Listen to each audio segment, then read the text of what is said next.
What up guys, my name is Philip and I'm a professional filmmaker, and for most of my videos I use this camera. Blackmagic Pocket Cinema Camera 4K with all the accessories and stuff around it, and I'm obsessed with image quality. But for vlogging I just use this little thing. You asking why and how? Let's go with me to Italian Alps and I will show you. And from now on all the clips from Italy will be shot on this iPhone and I leave this camera at home. Let's go. And today I will show you some tips and tricks how to get the best quality out of your iPhone, how to actually use it for vlogging and even some B-roll, and last thing, my editing workflow to make it from this to this. The most important thing is to film to Apple Lock, because new iPhones has this feature and that's make the biggest difference. It's the biggest game changer because you can use professional color grading and it just looks pretty awesome from just your iPhone because of the codec, and then you can do nice color grading on it. Next tip is to use Blackmagic Design Camera app because it's the best for your iPhone 15 or 16. You can get the most out of your iPhone. You can choose the codec, the Apple Lock, the audio stuff right now, like I am recording on the microphone, and you can tweak everything. You can do manual settings, and it's really the best app to make the most cinematic shots on your iPhone. I use it for every single shot. Right now, let's go through some important settings to get the most out of your iPhone. First of all is the color space. That's the Apple Lock that I was talking about. Don't forget to turn this on because this is the most important feature. Then you have codecs. Definitely use Apple ProRes, and then it's up to you how much quality you really want. But I found out that the Apple ProRes 422 is more than enough and you don't even need the HQ or maximum bitrate or anything like that.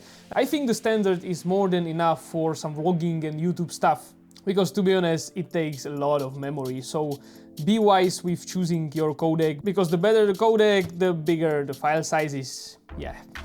Then you have also a time-lapse option in your settings. You can turn it on and put your iPhone on some small tripod or something like that and capture nice time-lapse. You have an option to also use display LUTs, and there is a standard one from Apple Lock to Rec 709, and that is more than fine for me. But if you have some custom LUT that you want to see on your screen, you can upload it here and you will see it on your footage as you are recording. It will not write it onto the file, but you will just see it on the display. One more important thing, don't click on the... Alright, let's continue.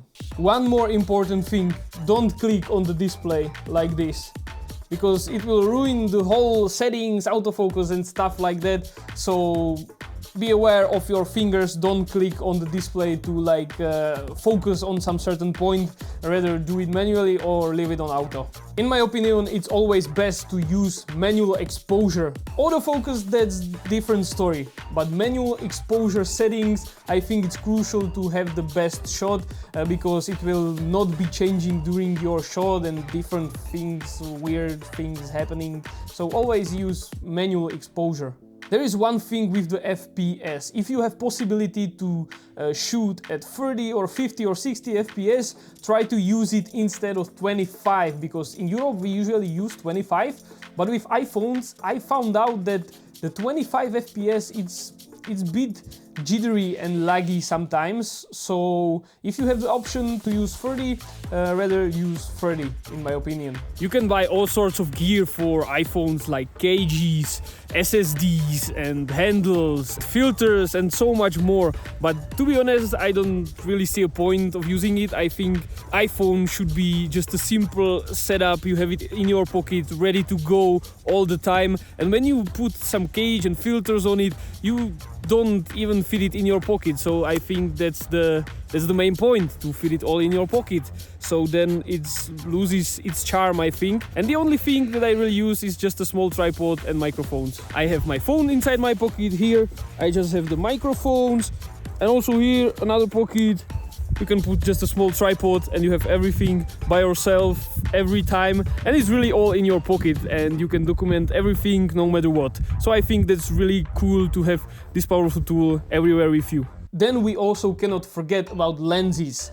It depends on which iPhone you have, but I have iPhone 15 Pro and I have 3 options for 3 lenses: wide-angle lens, standard 24mm lens, and then telephoto lens. On max versions I think it's even better telephoto lens, but I think for me it's more than enough, because the telephoto lens, to be honest, I don't use that often. I think really nice powerful tool is the wide angle lens on your iPhone. You can capture nice landscapes, action stuff, and the wide angle lens for me it's really good. It's even really good for vlogging, so yeah. Then you also have all the meters like for audio and histogram and stuff like that. So yeah, use it. It's not there just like that. Histogram shows you if you have good exposure, and audio levels if you have good audio, if it's not too loud or not too low. So yeah. In stabilization we have 4 options: off, standard, cinematic and extreme. And to be honest, most of the time I leave it on standard, but if you are really doing some action or something like that, try to use cinematic or extreme, because the stabilization is pretty good. Yeah, I have to say it's really good. Isn't that nice?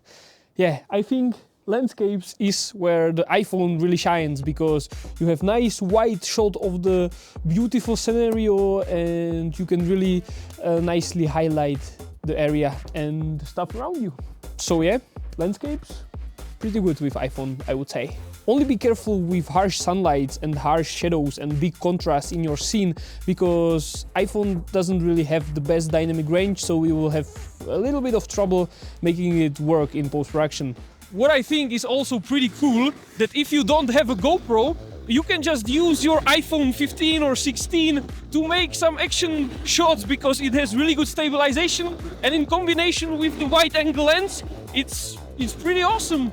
And for some shots you don't even need a GoPro, for example like this one, like I'm shooting right now. So yeah. Alright, let's start with the post-production, shall we? Before we start, it doesn't really matter if you use DaVinci, Premiere Pro or any other editing software, but what's the most important thing, if you look on our iPhone footage, it's in the Apple log profile. It looks like from a normal cinema camera that we are used to. I don't want to go to details too much, but before we jump to colors, I want to show you my settings. Here in color management you can see my settings for timeline color space and output color space. I use Rec 709A because I'm working on MacBook. If you are working on Windows, use Rec 709 Gamma 2.4.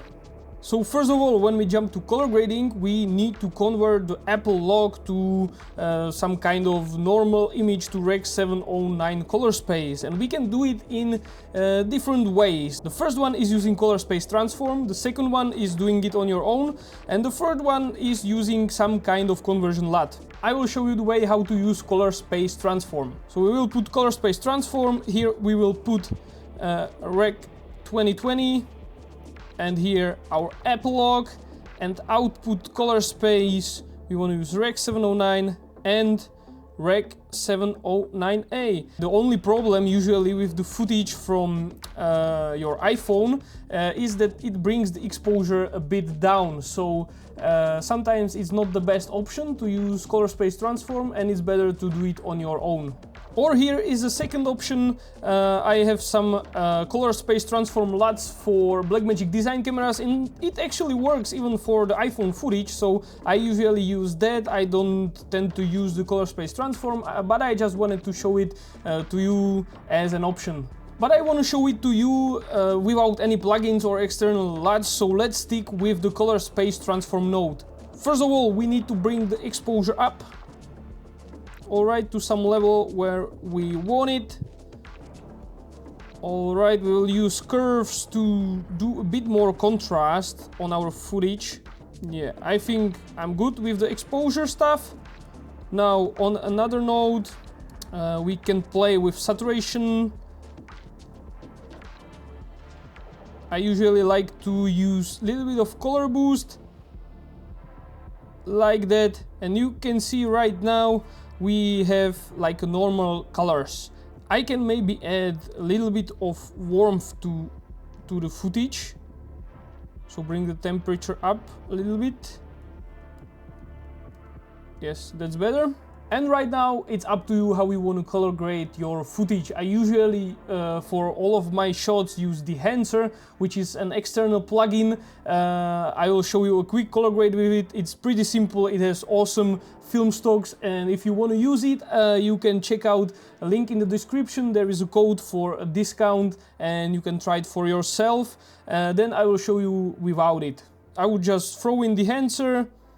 Here you can choose your film stock. I usually like Kodak Gold because why not? I just like it.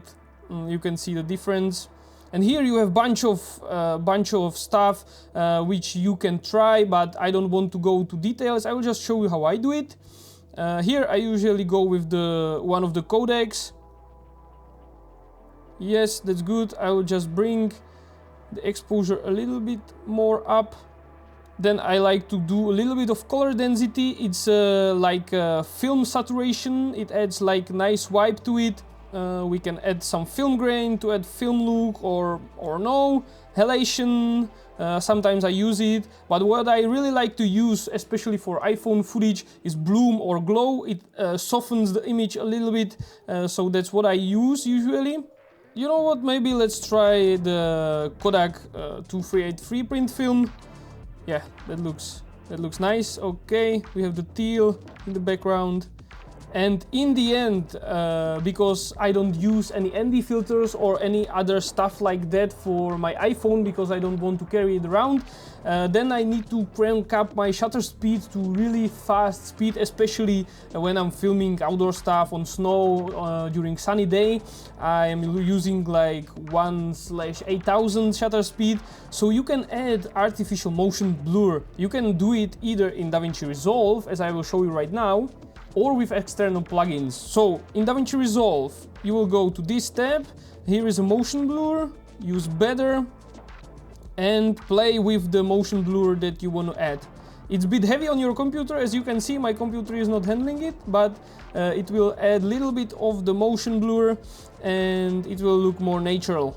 So you need to play with it, maybe change playback resolution to half so you can see it properly. Yeah, and that's good, I think, right there. Or there is a plugin called Real Smart Motion Blur, and it really adds really nice motion blur to your footage as you would film with your NDs on. And actually I discovered this during Full-Time Filmmaker's video on cinematic iPhone footage, and I think it's really good plugin. I'm planning to buy it really soon, so that's another option.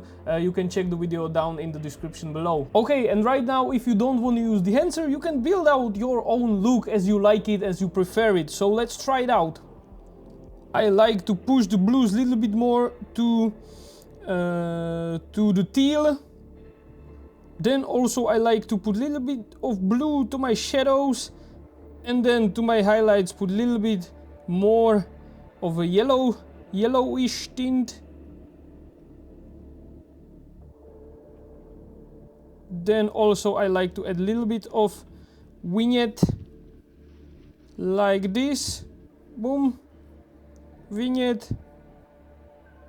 So I wanted to show you two methods how to do it, how to work with Apple log footage from your iPhone. So you can see that with the Apple log you have a lot of space to play around with the colors, exposure, contrast, sharpness and all these stuff. So I think it's really powerful tool to have the Apple log inside your iPhone, and you can create some really nice color grading with it. In the end, from a view of a professional filmmaker, I don't think that your iPhone is something you should film everything with, like commercials and all this stuff. But I think it's a beast inside your pocket, and it's really powerful tool, especially for these kinds of videos, for YouTube, for vlogging, for social media content. It's really powerful tool, and you just have it all in your pocket. So don't forget to use it. And to get the most out of your iPhone, I think the most important is the knowledge how to use it. And I hope you learned something today. So thank you so much for watching, and see you in the next one. Bye bye.